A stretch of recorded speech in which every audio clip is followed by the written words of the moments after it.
Well, here we are again, and as you can tell by the title of this video, we're in for some just weird stuff. What's up, guys? Welcome back to my channel. I don't know if you've ever seen any of those weird online quizzes or weird videos or little articles that tell you like 25 traditions that sound strange to you but normal in other countries, like things like that. Well, it turns out that those all come from one place, and that place is called Brightside. Now, I didn't know what Brightside was until I stumbled upon this channel, and when I mean stumbled, I mean YouTube shoved it down my throat in the nicest way possible. They're basically a channel that does videos like that, and they also do videos and articles based on those little riddles like, here's a dog, here are two people, decide which one is the owner, you know, things like that. It's basically stuff you would do if you were in class and instead of listening to the teacher, you chose to watch or do one of these quizzes. Granted, I will admit some of them sound interesting, very clickbait, but some of them are just bizarre. And I wasn't going to do a video on this, honestly, until I stumbled into one Brightside video and I thought, okay, now this is comedy gold right here. So, and is definitely worth making a video for. So make sure you hit that little bell notification down by the subscribe button when you subscribe, because of course you're gonna subscribe. At least I hope. Because it turns out that my videos aren't getting to subscribers, and the only way you know to find them is by hitting that bell notification. Let's get into the video. Our first video is 11 witty texts from geniuses of flirting. But occasionally, the biting replies to romantic messages prove so incredibly witty that they cause hysterical laughter instead of disappointment.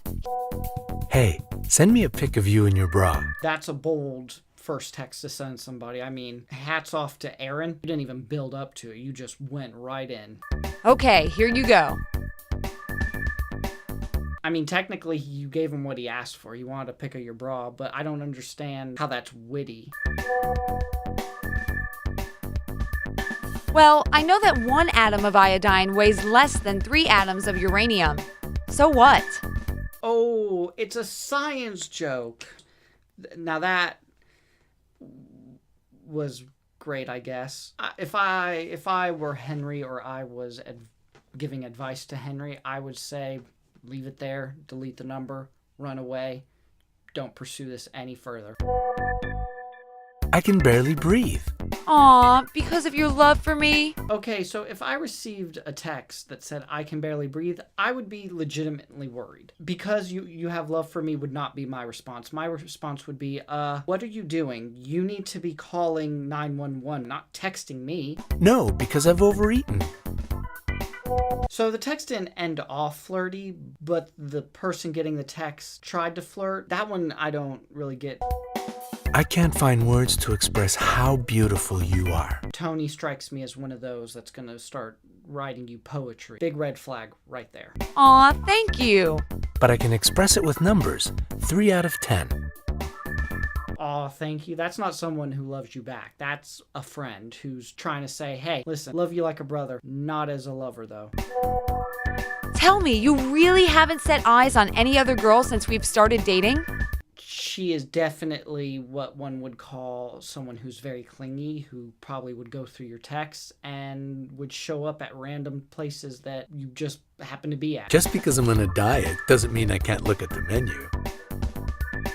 Okay, so when girls complain, guys being disgusting, this is clearly not a healthy relationship Mary is trying to get into. Also, I don't really see how this was flirty. So I'm going to move on to some riddles now. This whole video has like a bunch of these texts, but they move from flirty to just kind of, well, like the last one. So the next video is one that is going to either help my ego or severely damage it, and that is 13 riddles that will test how bright you are. Now, I like to think of myself as a pretty bright person. I graduated college with very good grades, so I think I can handle this one. A woman invited her friend home for dinner. She made a meal of mashed potatoes and roast beef. For dessert, she cut an apple in halves and offered her friend one half along with some whipped cream on the side, and put the rest of the cream in a separate bowl.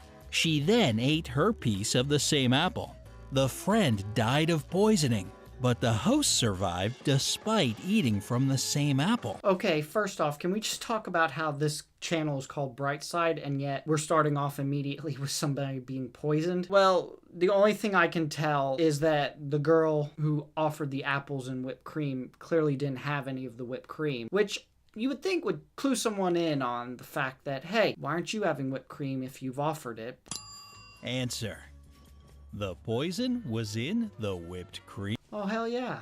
I want to know, though, why she poisoned her. Like, tell me that, Brightside. Why did she poison her best friend? Also, why would you wait till dessert to poison someone? Why wouldn't you just do it in the first meal? That way you don't have to make the whole meal, like all the different courses. A man named Tom went hiking with his friend Chris on a Sunday after notifying his brother Dan. The next Saturday, the police finds Tom dead in the woods. Dan said that he had been working all week. Chris was found wandering around the highway. He said that he got lost in the woods right after they arrived and just found his way home.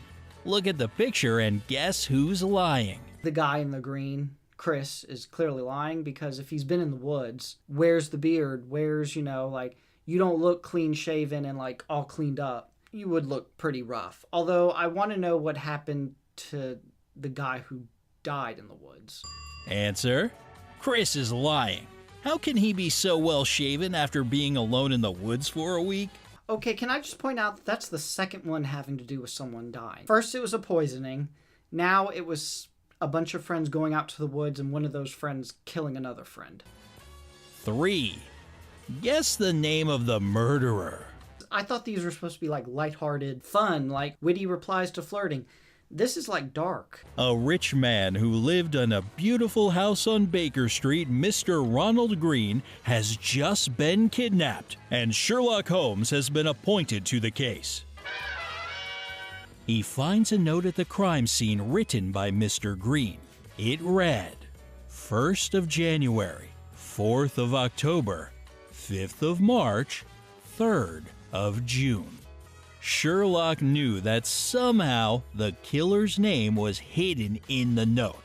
The suspects were as follows: Jack Green, the son and the heir of the property; John Jacobson, an employee of Mr. Green; June Green, Green's wife. There's only 1 month that can also serve as a name. I thought these were supposed to be like super hard. Obviously it's June. How many January, Octobers, and March did you go to school with or from around town? Which means I guess his wife killed him. Man, that sucks. Answer.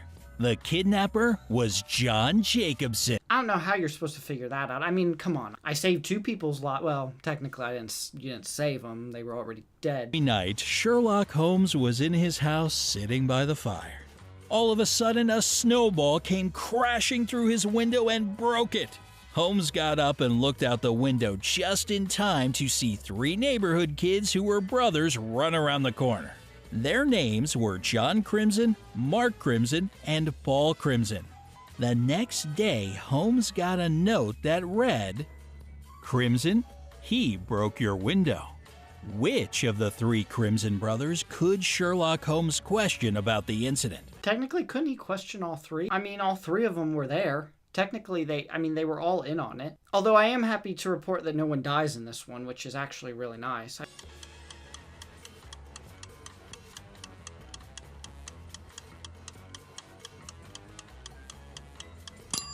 Answer. It was Mark. The note said Crimson, which can be read as Crimson.